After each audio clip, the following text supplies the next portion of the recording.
I have the distinct pleasure of being here with a legend in the world of truth, Mr. G. Edward Griffin. Hello, sir. I'm very well, and how are you, sir? I'm well. It's a pleasure to meet you. You have been in the business of telling the truth since well before it was fashionable. 1994, you wrote the book, The Creature from Jekyll Island. Bill Clinton was president. What first prompted you to write the book? Oh boy, I don't think you have enough time for that, but I'll try and make it short. Like so many things, you don't start out to do what you wind up doing, all right? Or in reverse, you don't end up doing what you started out to do. Sure. My original goal with that topic was to learn just enough about how the monetary system works to produce a documentary film on the origin of inflation. That was my goal. I had no idea what. I had a feeling that it wasn't what I thought, that it wasn't just because there were greedy people out there, you know, putting their straws into the economy and pulling too much of it out. I said, there's got to be more to it than that. So that led me to the engine of inflation, which is the Federal Reserve System, and that led me to all of the books and everything. Well, what is the Federal Reserve System? Who created it? And is there, I started to discover hints about that maybe there was a hidden agenda, and maybe it's not even a government agency, et cetera. So the project grew. And had I known at the beginning how big it was, I would have said, I couldn't handle that. That's not my background. Wow. So the short answer to your question is I wanted to just produce a simple film on the cause of inflation. But yet your name has now become so closely associated with exposing this frankly corrupt organization. You've opened so many people's eyes to the fact that you've just said it's not a federal agency and it has no reserve. That's right. And that's the more kind thing you can say about it. It gets worse from there. Of course. Of course, it's based on deception all the way. So as I said, that I'm glad that it turned out that way. It was a project that was well beyond my training, my background, and I tried to give it up a couple of times because I thought it was beyond my ability to deliver the real message. But I was just sort of driven to do it. I like to call it my crusader gene kicked in, you know.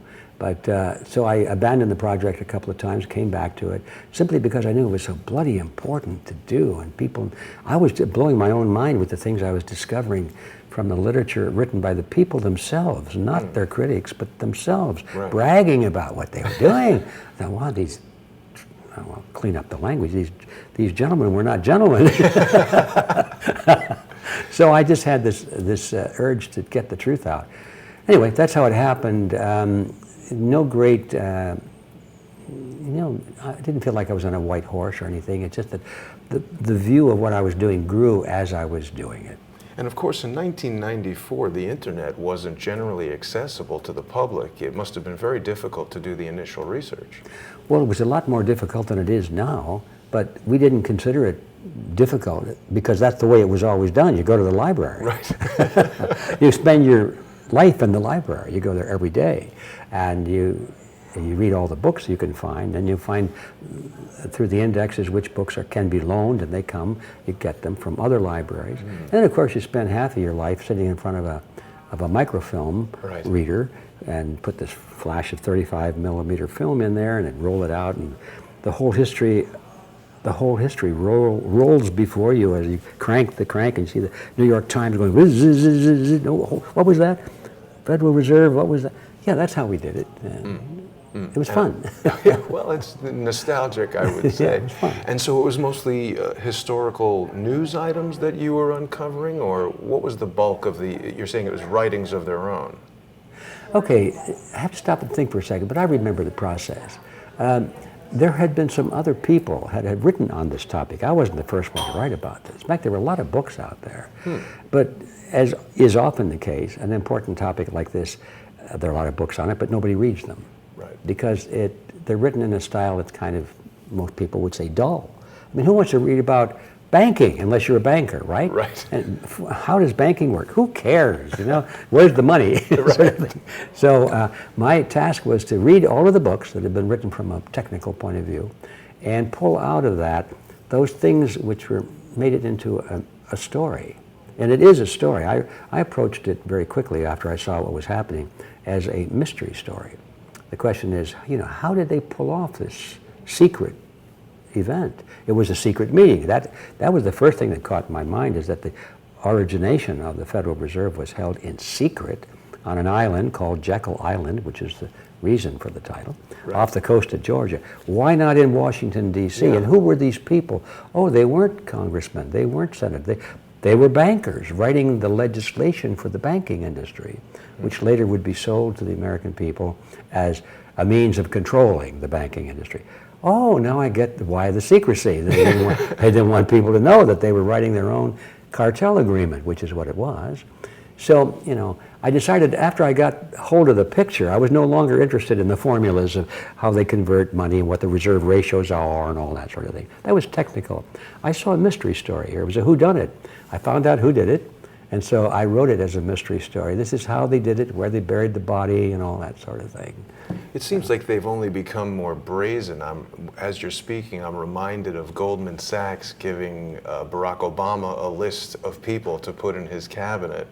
And of course, we've got Wilbur Ross as the Commerce Secretary now. It doesn't seem to have changed much. No, it hasn't changed at all. It's just, you find it in the news now. Right. Yeah, I'm glad you mentioned that, because that's where the president gets his list of appointments. It's from those with the power, those with the money, those with the political influence. I can't think of any president in history, it might happen, but I can't think of any president that has named since the Federal Reserve, that has named the chairman of the Federal Reserve as a person who he knew. His name did not come out of his personal telephone directory. A total stranger. And people think, well, the president appoints the chairman of the Fed, therefore the president's in charge, right? No. Who gives the president the lists and says, you choose one of these? That's the person that's in power. But no, people don't think about that. And we don't know who that is. We don't know who it is, but you can narrow the field. It's the people who provide the support that can get him elected. Right. The ones that control the news media, that control the money, and there you have it. So many people still find this difficult to believe. How have you seen the landscape change since writing the book in 1994? Well, I think the landscape has changed very dramatically in favor of an open-mindedness. I think as things get worse, I'm sorry to say, it's easier to show people what's going on. As long as they're very comfortable and they're living in their dream world, back into the Matrix again. They don't want to hear anything bad. That can't be true. Look, my job is good, I'm making money, I'm saving money, got a new car, it's a Ferrari. Super Bowl is on. Super Bowl is on. Don't talk to me about these things. Yeah. So, but as the wheels start to come off the economy, and as there's violence in the streets, and then there are things happening on television news, and you know it's a lie. It's so blatant, you know it's a lie. Now, when a guy like me comes along and says, "Are you ready for the red pill?" They'll say, well, "Yeah, how big is it?" Now, Donald Trump is constantly telling us that the economy is strong. Is that not true? Well, that's a kind of a difficult. I don't think the economy is strong, but I think it appears strong. Yeah, it appears strong. I mean, the stock market is up, right? Yeah. But how many people are on welfare? How many people are getting food stamps? How many people don't have a place to sleep anymore? They're out in the streets. How many people can't can't pay the bills? They're in bankruptcy. You look at the suffering that goes on, and no, it's not a strong economy, but it looks like it. I think it's kind of like a person that's been on a toot, and they're starting to come out of it, and they don't like the feeling, so they have another drink. Oh, I feel better again. So, well, you're strong right now. Right. But the fact of the matter is, your condition is weaker, because when the final breakdown comes, when the hangover really comes, it's going to be massive. Right. And Donald Trump is really the first president, maybe since JFK, to at least with words challenge the Fed. I think he said it was more dangerous to the U.S. economy than China. Yeah, I'm glad you said with words, because the president is not in a position to challenge the Fed. That's the reality. And he's appointed some very powerful Fed people, into his cabinet, and he's surrounded by those people. I think his words are good. Let's see. I don't really anticipate any serious action against the Fed. There was a time when Congressman Ron Paul was proposing legislation to audit the Fed. Okay? Well, I thought auditing the Fed was a waste of time, because we already know what the Fed does. We should abolish the Fed. But nevertheless, I understood Ron Paul's idea. Let's have the audit, and then we can abolish when people see what they're really doing. I understood that. So I supported his movement, and he got a lot of congressmen to sign on. Yeah, we'll audit the Fed, audit the Fed. I'm for that. But when it finally came time to do it, they backed off. It was easy to say, but when it came time to deliver, they dropped their name. That I can't support this at the last minute. So the bill failed. Words are one thing, Right. action's another. Perhaps they all saw that film made by Abraham Zapruder and had second thoughts. Yes. Yeah. But I think there are other ways to bring fear into the minds of congressmen and senators. Economic fear, the fear of losing an election, the fear of having something in their background revealed that's being held as blackmail, Right. stuff like that. Right. And we're here at Anarchapulco. A major component of this conference, of course, is cryptocurrency, Bitcoin, the various coins and everything. We've always heard that George H.W. Bush spoke openly about the New World Order at the United Nations, and a critical component of that has always been a move away from cash, a digital currency, a cashless society. We see this happening in Sweden.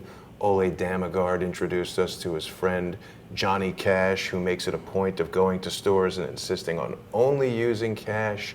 Our friend Laura Loomer was recently cut off from PayPal.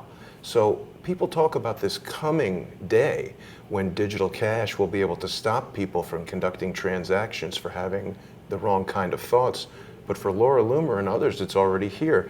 How do you think the anarchists here at Anarchapulco can reconcile the freedom they associate with Bitcoin versus this threat of shutting off your ability to spend? Well, the tough word there is to reconcile, because how do you reconcile those two opposing? Seems contradictory. It is contradictory. I don't think it can be reconciled. So I think we just have to be aware of the potential use in either direction. If we could get the state out of the system completely and rely on a free market, I think the problem would be solved. But we're not dealing with that. The state is in partnership with central banks, so the banks and the government really are basically one entity today, and that's a lot of power. And they haven't let this go unnoticed. They've been working, as we now know, in the background, trying to make sure that the evolution of cryptocurrency is to their liking. It will be within their control. And you're absolutely right. This is their dream, the cashless society. And I think sometimes they do what the bankers did when they were selling the Federal Reserve System to the public and to the Congress. They pretended to oppose it. They said, this is bad legislation because it's going to hurt the economy, going to be bad for America. And people said, oh, the bankers don't like it? Must be pretty good. So I think I see some of that right now. I think they're probably making it, or letting people believe that if they support crypto without question, that somehow this is going to be hurting the banks, when in actuality the banks are feverishly working now to perfect that whole system and to dominate it. Yes. Yeah. So I don't think it is reconcilable. So perhaps cryptocurrency enthusiasts are being led down a primrose path? It's a very real possibility. Wow. That's shocking, I think, for a lot of people to hear. And it brings me to my next question. Excuse me, if I may interrupt on that. Sure. Now, we have to see that the crypto world is sort of into two groups. There's the group that really wants to see the crypto develop because of the issue of privacy and security and anti-inflation and limiting the strength of the state, that group. And that's usually the discussion that you first run into. Isn't this wonderful? You see, it allows us to be free and independent for a change at long last. And so there's that group and that motive. Then there's the other motive, which is, okay, let's make some money on this, because did you see how much money this guy made over here? And the conversation quickly shifts from, isn't it going to be good for us as free individuals, to how much money are we going to make in the next 6 months or whatever? Which crypto do we buy, which is going to have the most upswing on it? And all of a sudden we've forgotten why we're there in the first place. So I think if we can return to first values, to first principles, and not worry so much about which crypto is going to make the biggest bang, but which ones give us the most protection in the areas we want, it might help to resolve this issue. So unfortunately, it seems like so many things, including the Federal Reserve, it's shrouded perhaps in deception. Yes, of course. And we're back to the red pill again. Everything is deception. Yes, Yeah, and not that's what everything, I but wanted a to lot come of it. to. You've got the Red Pill Expo. Can you tell everyone the details about that? Oh, I'd love to do that. Thank you. Well, the Red Pill Expo is sort of based on the meme that comes from the movie, The Matrix, and everybody knows it. But in case there are two people out there that don't know what that is, it's a sci-fi movie based on the idea that humanity has been captured by this thing called the Matrix, which is kind of a giant computer program. It's captured their minds. They're living in a complete world of illusion. They're not really doing anything, but they think they're going to work. They think they're going to church. They think they're leading normal lives like we do. But in reality, they're slaves, and they're just being used as resources for the Matrix. And the whole idea is that this one fellow tries to break out, and he's given a chance to take the red pill, which allows him to see reality as it really is. Or he has a choice of going to take the blue pill, which will put him back to sleep, where everything is nice and rosy, but not real. Right. So he chooses the red pill. So we thought that would be a good way to sort of make the heavy themes that we're talking about, the illusions that exist in the banking world, the illusions that exist in the health world, health care world, everywhere you look, education, overseas wars, vaccines, everywhere you look, there are illusions. But they're heavy, and a lot of people don't really. It's too much to take. Too much. It's too much. They don't. It doesn't sound like it's something they want to spend their Saturday afternoon studying. You know. Right. So we're always looking for how can we make this more accessible, and yet not lose the reality of it. So I got the idea. Why don't we use the red pill as the theme? So we don't talk about come save America or save the world, but come discover the truth. Break out of the illusion. You know. See reality. Well, this isn't so frightening, so let's go see what truth is. Right. So it turned out to work well because everybody wants to be a truth seeker, and I mean that sincerely. I don't mean that sarcastically. We all like to be truth seekers. Yes. But the first step, of course, if you're a truth seeker, is to acknowledge that you don't already know everything. There you go. That's an important distinction because so many people talk about being truth tellers, which would presume that anyone could know the truth. Yes. It's a constant search, isn't it? Yes, it is. I didn't realize that the red pill came from the Matrix. I thought the Matrix already knew about the red pill, so they put that in there. To my knowledge, that's the first time it appeared in the literature, and in motion pictures or in print. And I wonder, there's a pretty stark irony there that I wonder how many people know that the Wachowski brothers who directed The Matrix are now the Wachowski sisters, both having become transgendered women. Oh, I didn't know that. I can't believe I just took a red pill. taught you something. Really? Well, that's Yes. amazing. Hollywood is a strange place, It's a Mr. very Griffin. strange place. Well, I think everyone's going to look forward to this year's Red Pill Expo in Hartford, Connecticut. And remind me of the dates again. It's June 7, 8, and 9 in Hartford. That's where it originates. And we know many people can't come to Hartford. That's why we're taking a lot of pains to make a very high quality live stream feed. So if you can't come to Hartford, you can get on the live stream and have a little red pill party and invite your friends over and watch the whole thing. Absolutely, and it's nice that we can utilize the internet to share this information. And you know, I've been really honored to be sitting at the center of this Crowdsource the Truth process. I certainly would have never met you before, and now just the one little piece of information that I could give you, who knows where that will lead and what you might learn. Right. That's how it works, isn't it? Yeah. I will be there in Hartford. I'm so pleased to have met you. Well, and thank you. Thank It's you my for pleasure. everything that you've been doing. Oh, I have one more important question that I really wanted to ask you. We've heard so much about the Federal Reserve, but yet so few people speak about the petrodollar. Can you talk about that at all? Is that an area that you're comfortable discussing? Well, it's a deep topic, and that's one that I haven't followed all the way down to the bottom of the rabbit hole. Petrodollar, it can be looked at as a technical term or a sort of a philosophical term. And I like to look at it as a philosophical term. It's the idea that as long as the United States dollar is the exchange dollar of the world, and used particularly to make all oil purchases and sales, nations have to use it, which means there's a demand for the dollar no matter how many of them you print. Right. So if the American dollar weren't used as the petrodollar around the world, it probably wouldn't be of much interest to other countries. Economy would collapse, wouldn't Economy would collapse because we print the dollars and we send them overseas, and the people over there, their economies are even, or their monetary systems are even worse than ours, so they can't do any large transactions in their currency. They take American dollars because it's the petrodollar. Right. And why is it the petrodollar? A lot of our countries have tried to break out of that, but the minute they do, we send over the troops and say, this is a terrorist organization Right. there, and they get invaded. Yes. And the American people think, oh yeah, good thing we're getting rid of those terrorists over there. Right. They don't realize it's really based on this issue of how can we force people to take US dollars when they're getting more and more worthless all the time. Right. So it's a philosophical thing, and it's a political thing. It's not a technical thing so much in my mind. Let me just summarize by saying it's a very bad thing, and one of the reasons we have to return to sound money. I agree, and I've been very troubled by this unholy alliance with the Kingdom of Saudi Arabia that basically was the birth of the petrodollar and has ramifications to today. There's a lot of talk. Now, just yesterday, I think Hillary Clinton said that Donald Trump was part of the cover-up of the murder of Jamal Khashoggi. And I'm convinced that murder is linked to warring factions in the Saudi Arabian royal family, events that took place in Las Vegas on October 1st, New York City, and Washington, D.C. on September 11th.